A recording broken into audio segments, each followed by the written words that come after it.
हाय guys, welcome back. Video का title देख के आप समझ गए होंगे कि video laboratory test of cement पे है। इस वीडियो में हम स्टडी करेंगे सीमेंट की टेस्टिंग क्यों की जाती है, यूज़ करने से पहले कौन से टेस्ट सीमेंट पे किए जाते हैं और लेबोरेटरी टेस्ट कौन से सीमेंट पे किए जाते हैं उसकी क्वालिटी को जानने के लिए। सीमेंट के टेस्ट को समझने से पहले सीमेंट कैसे बनाया जाता है, सीमेंट कितने टाइप्स का होता है, ये पता होना ज़रूरी है। तो गाइज़, इस पे मैंने ऑलरेडी वीडियो पोस्ट की है जिसके लिंक्स मैंने डिस्क्रिप्शन में दे रखे हैं। गाइज़, उन वीडियोस को देखिएगा, उससे इस वीडियो को समझना आसान हो जाएगा। So first is why cement is tested before using in structures. Guys, आपको बता दूं कि किसी भी प्रोजेक्ट में 70% तक कॉस्ट जो है वो मटेरियल्स को ख़रीदने में जाती है डायरेक्टली, और बाकी 30% बाकी एक्सपेंसेस होते हैं।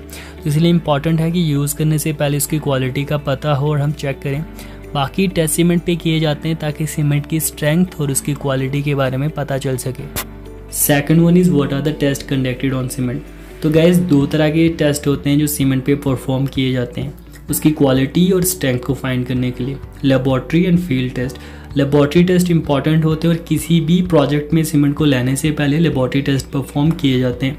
फील्ड टेस्ट उस वक्त किए जाते हैं जब टाइम कम हो या ऑन द फील्ड आए हुए सीमेंट की क्वालिटी को फाइंड करना हो। तो गाइज, इस वीडियो में हम लेबोरेटरी टेस्ट को स्टडी करेंगे।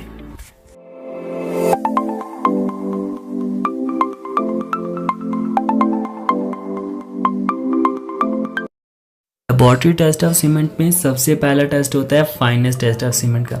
इस टेस्ट में हम सीमेंट की फाइनेस को मेजर करते हैं। सीमेंट की फाइनेस रिस्पॉन्सिबल होती है rate of hydration, heat of hydration और रेट ऑफ गेन स्ट्रेंथ के लिए। जितना ज़्यादा सीमेंट फाइन होगा उतनी तेज़ी से हाइड्रेशन होती है, और जितनी फास्ट हाइड्रेशन होगी उतने ही तेज़ी से वो स्ट्रेंथ गेन करता है। लेकिन ज़्यादा फाइन सीमेंट की सेटिंग भी क्विक होती है, इसलिए इसके पार्टिकल साइज़ को लिमिटेड रखा जाता है। सीमेंट की फाइननेस दो मेथड से मेजर की जाती है, sieve analysis and air permeability test, और इस वीडियो में हम सीव एनालिसिस को डिस्कस करेंगे। फाइननेस टेस्ट के लिए हमें IS 90 micron sieve, weighing balance, sieve shaking machine या मैनुअल शेकिंग कर सकते हैं, सीमेंट चाहिए होता है। इस टेस्ट में हम 100 ग्राम ऑफ सीमेंट लेते हैं, उसको IS 90 माइक्रोन सीव पे शेक करते हैं। इसकी शेकिंग वहाँ पे 15 मिनट्स तक कंटिन्यू की जाती है। उसके बाद जो सीमेंट रिटर्न करता है इस 90 माइक्रोन सीव पे, उसको वेट करते हैं, तो वो cement to the original weight of cement taken, यहाँ से हमें फाइनेस सीमेंट की मिलती है। और ऑर्डिनरी पोर्टलैंड सीमेंट के लिए फाइनेस कभी भी 10% से ज़्यादा नहीं होनी चाहिए। वहीं Portland pozzolanic cement, low heat cement और रैपिड हार्डनिंग सीमेंट के लिए फाइनेस कभी भी 5% से ज़्यादा नहीं होनी चाहिए। Second test, consistency test of cement. ये टेस्ट किया जाता है ताकि परसेंटेज ऑफ वाटर फाइंड की जा सके जिस परसेंटेज पे स्टैंडर्ड कंसिस्टेंसी प्रोवाइड करे सीमेंट पेस्ट। इसके लिए विकार्ट एपरेटस चाहिए जो कंसिस्ट करता है movable rod, graduated scale, needle और विकार्ट्स मोल्ड पे। विकार्ट्स मोल्ड का top dia 60 mm, bottom dia 70 mm and height 40 mm होती है। बात करते हैं प्रोसीजर की। तो प्रोसीजर में 400 ग्राम ऑफ सीमेंट इनिशियली लिया जाता है और उसमें वाटर ऐड किया जाता है 25% by weight of cement initially. इस सीमेंट पेस्ट को विकार्ट मोल्ड में फिल किया जाता है। उस असेंबली को विकार्ट एपरेटस के अंदर रखा जाता है जिसमें प्लंजर फिट की होती है 10 mm डाया की, जिसको फ्री फॉल कराया जाता है सीमेंट पेस्ट के ऊपर। वो परसेंटेज जिस पे प्लंजर हमारी टॉप से 33 to 35 mm पेनिट्रेट करे या बॉटम से 5 to 7 mm ऊपर रह जाए, उस परसेंटेज को हम स्टैंडर्ड कंसिस्टेंसी ऑफ वाटर कहते हैं।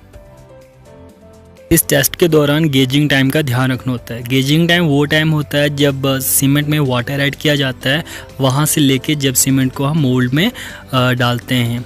तो ये मिनिमम 3 मिनट्स होना चाहिए एंड मैक्सिमम 5 मिनट्स होना चाहिए। तो gauging time must be in between 3 minutes to 5 minutes.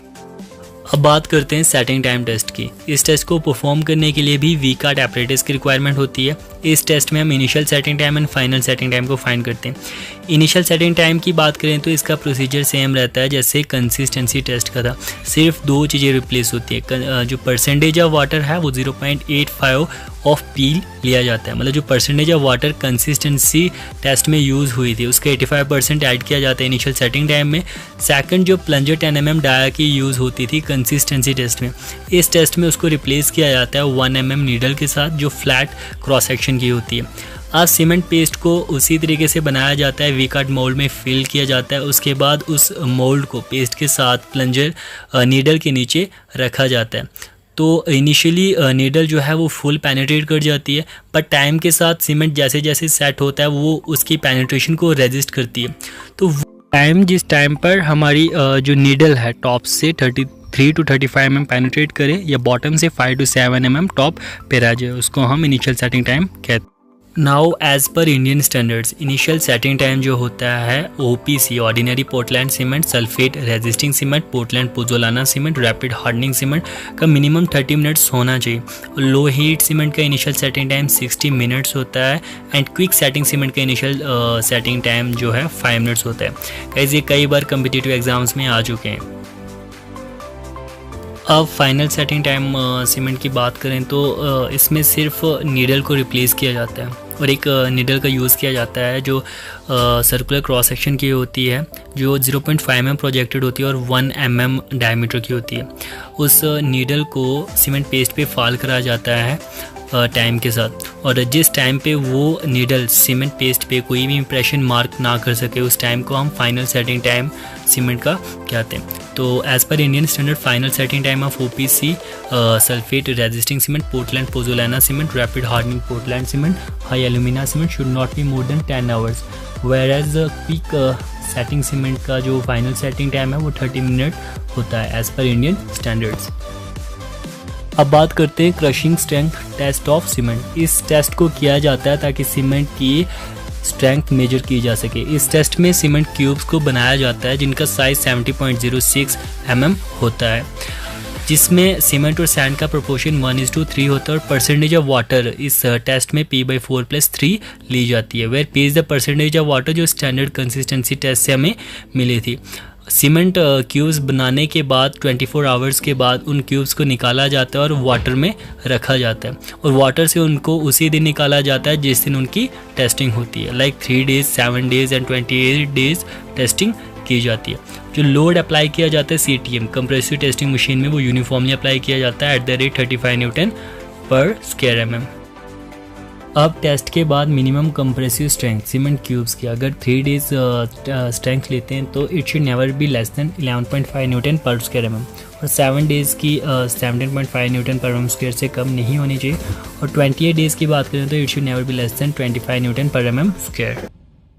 अब बात करते हैं guys soundness test of cement की। साउंडनेस का मतलब क्या होता है? एबिलिटी टू रेजिस्ट वॉल्यूम और एक्सपेंशन, कि सीमेंट हार्ड होने के बाद एक्सपेंशन को कितना रेजिस्ट कर सकते हैं, यही चेक करने के लिए ये टेस्ट किया जाता है। अगर सीमेंट ज़्यादा एक्सपैंड होता है तो वो सही क्वालिटी का नहीं है, इसके लिए एपरेटस चाहिए, ली चैटलियर एपरेटस की रिक्वायरमेंट होती है। प्रोसीजर की बात करें तो 100 ग्राम सीमेंट लिया जाता है और इसमें वाटर ऐड किया जाता है 0.78 of P, where P is the standard percentage of water जो स्टैंडर्ड कंसिस्टेंसी से मिलता है। इस पेस्ट को मिक्स करने के बाद इस मोल्ड में डाला जाता है जिसका size 30 mm dia and 30 mm height होती है। इस मोल्ड के टॉप और बॉटम पे ग्लास प्लेट्स डाली जाती हैं।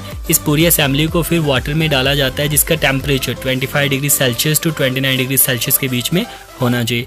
आफ्टर 24 आवर्स इसको वहाँ से निकाला जाता है और इसके बीच में जो इंडिकेटर्स है, जो लेग्स हैं जिनकी लेंथ 165 mm है, इनका डिस्टेंस मेजर किया जाता है, लेंथ ऑफ एक्सपेंशन।